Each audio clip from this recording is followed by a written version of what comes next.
யாபேசுக்கு அவங்க அம்மா ஒரு பேர் வச்சாங்க. என்ன பேரு? நான் இவனை துக்கத்தோடு பெற்றேன்.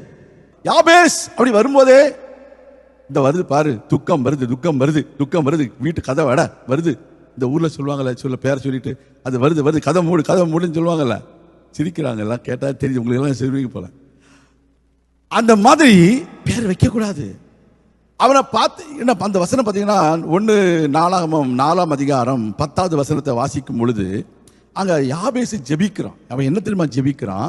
ஆண்டவரே தேவரீர் என்னை ஆசீர்வதித்து என் எல்லையை பெரிதாக்கி உமது கரம் என்னோடு இருந்து தீங்கு என்னை துக்கப்படுத்தாதபடிக்கு அதற்கு என்னை விலக்கி காத்தரலும். இவ்வளவு காரியம் நடந்திருக்குது அந்த ஒரு பேர் வச்சதுனால. எப்படி? முதலாவது, தேவரீர் என்னை ஆசீர்வதியும். எனக்கு ஆசீர்வாதமே வரமாட்டேங்குது. ஏன்?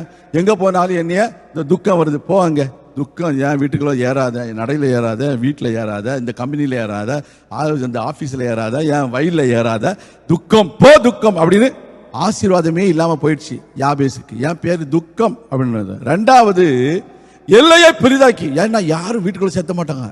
அவனுக்கு எல்லையா, அவனுக்கு வீடு மாத்திரம் தான் அவன் எல்லை, சுத்திட்டே இருப்பான், வீட்டு மாத்திரம் எல்லை.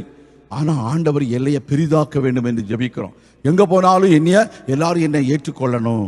உங்களை திரும்ப சில வீடுகளை சொல்லுவாங்க, அவங்க அந்த வராங்களா அவங்க வந்தாலே வீடு ஆசீர்வாதமா இருக்கும் அப்படின்னு சொல்லுவாங்க. ஆமென். வீடு எப்படி இருக்குமா? ஆசீர்வாதமா இருக்கும்.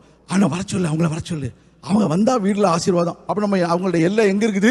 எல்லா வீட்லயும் அவங்களுக்கு வரவேற்பு இருக்குது. அப்படின்னா என்ன அர்த்தம்? எல்லை பெரிதா இருக்கிறது. இப்ப யாபேசுக்கு பெரிதாகவே இல்லை, யாருமே ஏற்றுக்கொள்ள மாட்டாங்கிறாங்க. அடுத்தது, ஆண்டவருடைய கரம் அவனோடு கூட இல்லை அப்படின்னு அவன் நினைக்கிறான். அடுத்தது, தீங்கு அவனை துக்கப்படுத்துகிறது. இப்படி எல்லா சூழ்நிலையிலும் அவன் ஜெபிக்கிற ஜெபத்தை ஆண்டவர் கேட்டார். அவனை ஆசீர்வதித்தார். ஹல்லேலூயா. இப்போ 9வது வசனத்தை வாசிப்போம். அந்த 9வது வசனத்துல பாருங்க, யாபேஸ் தன் சகோதரர் எல்லாரை பார்க்கிலும் கனம் பெற்றவனாயிருந்தான். ஹல்லேலூயா. இன்னைக்கு சில வேளைகளில் சொல்லுவாங்க, சில காரியங்கள் உங்களுக்கு தடையா இருக்குது, நீங்க ஜெபம் பண்ணினாதான் இதுக்கு ஒரு விடிவெள்ளி பிறக்கும் அப்படின்னு ஆண்டவர் சொல்வார். வரலையா? அப்ப இவன் ஜெபம் பண்ணின பிறகுதான் எல்லா சகோதரர்கள் எல்லாரை பார்க்கிலும் அவன் கனம் பெற்றவனானான். ஹல்லேலூயா. இன்றைக்கு உங்க வாழ்க்கையிலும் அந்த ஆண்டவரை நோக்கி கூப்பிடணும். இயேசுவின் நாமத்தில் கூப்பிட வேண்டும்.